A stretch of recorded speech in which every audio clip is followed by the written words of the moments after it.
چلیں بغیر کسی تاخیر کے اس تفصیلی جائزے کا آغاز کرتے ہیں۔ آج ہم ان چھپی ہوئی غیر مرئی نفسیاتی قوتوں سے پردہ اٹھانے والے ہیں جو بالکل خاموشی سے ہماری اور آپ کی روزمرہ زندگی کو کنٹرول کر رہی ہیں۔ یہ واقعی آنکھیں کھول دینے والا موضوع ہے۔ اب ذرا اس سوال پر غور کریں، آخر ذہین لوگ اتنے واضح جھوٹ کا شکار کیوں ہو جاتے ہیں؟ ہے نا ایک چونکا دینے والی بات۔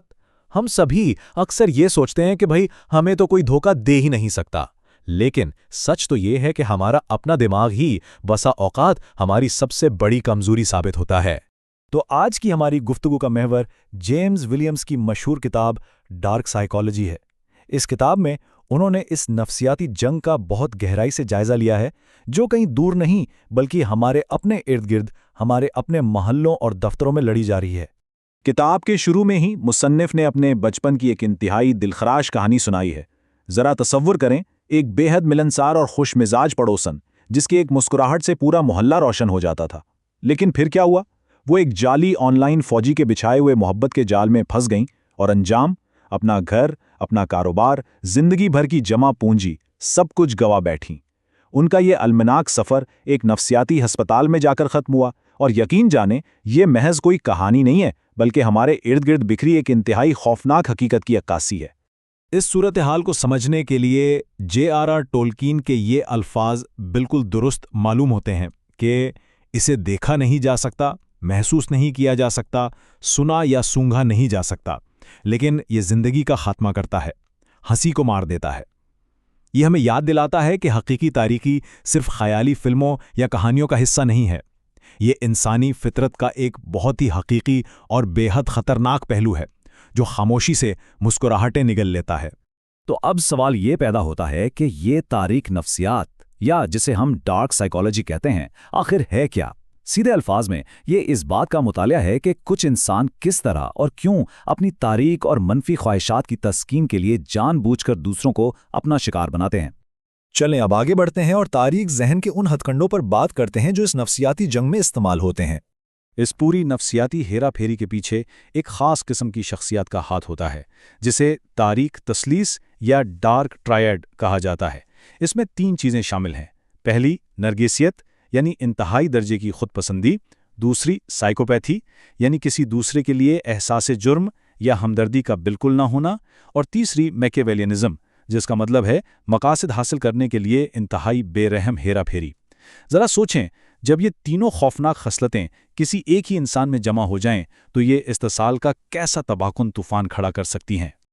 اور یہ شکاری کسی جنگلی جانور کی طرح اپنا جال بچھاتے ہیں۔ ان کا طریقہ کار بالکل طے شدہ ہوتا ہے۔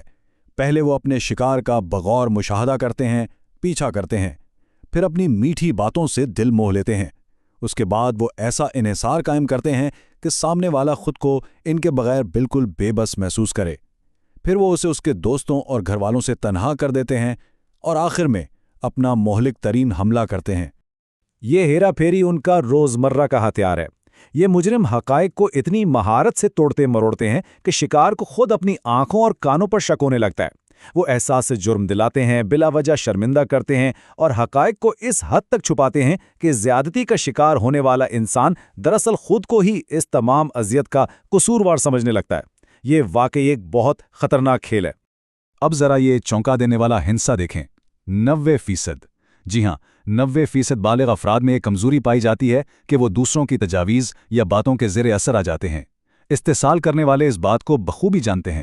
وہ بار بار دہرائے جانے والے الفاظ اور جملوں کا استعمال کر کے ہمارے ذہنوں کو کنٹرول کرنے کے لیے اس قدرتی کمزوری کو ایک خطرناک ہتھیار کے طور پر استعمال کر سکتے ہیں۔ تو پھر ہماری وہ کون سی انسانی کمزوریاں ہیں جو ان خطرات کا منبع بنتی ہیں؟ آئیے اس پر ایک نظر ڈالتے ہیں۔ DH لارنس کا یہ کال صورتحال کی بالکل درست عکاسی کرتا ہے کہ جو لوگ محبت کی تلاش میں نکلتے ہیں وہ دراصل اپنی محبت سے محرومی کو ظاہر کرتے ہیں۔ انسان کی یہ بنیادی ضرورت، کسی سے جڑنے اور محبت پانے کی یہ گہری خواہش ہمیں نفسیاتی ہیرا پھیری کے سامنے بہت حد تک بے بس کر دیتی ہے۔ جو افراد تنہائی کا شکار ہوتے ہیں، یہ شکاری انہیں خاص طور پر اپنے ریڈار پر رکھتے ہیں اور ان کی اسی جذباتی ضرورت کو نشانہ بناتے ہیں۔ اس چارٹ سے ظاہر ہوتا ہے کہ ہماری خواہشات کو کتنی باقاعدہ منصوبہ بندی سے استعمال کیا جاتا ہے۔ مثال کے طور پر کسی کی رومانس کی تلاش کو اس کی خود اعتمادی ختم کرنے کے لیے استعمال کیا جاتا ہے۔ جلدی امیر ہونے کی سماجی خواہش کو پونزی اسکیموں کے لیے اور ہمارے ذاتی عزائم کو ہمیں بلیک میل کرنے کے لیے استعمال کیا جاتا ہے۔ یعنی یہ شکاری ہر شخص کی کمزوری کے لحاظ سے اپنا جال بنتے ہیں۔ ایک اور اہم چیز ہمارے پرانے جذباتی زخم ہے۔ کتاب میں ایک بچے کی مثال دی گئی ہے جو آگ کو چھوتا ہے۔ ایک بار کا یہ تکلیف دہ تجربہ اس کے اندر ہمیشہ کے لیے ایک الارم سیٹ کر دیتا ہے۔ دھوکہ باز ہماری اس حیاتیاتی ساخت کا بھرپور فائدہ اٹھاتے ہیں۔ وہ ہمارے پرانے جذباتی محرکات کو دبا کر ہماری منطق اور سوچنے سمجھنے کی صلاحیت کو مکمل طور پر کام کرنے سے روک دیتے ہیں۔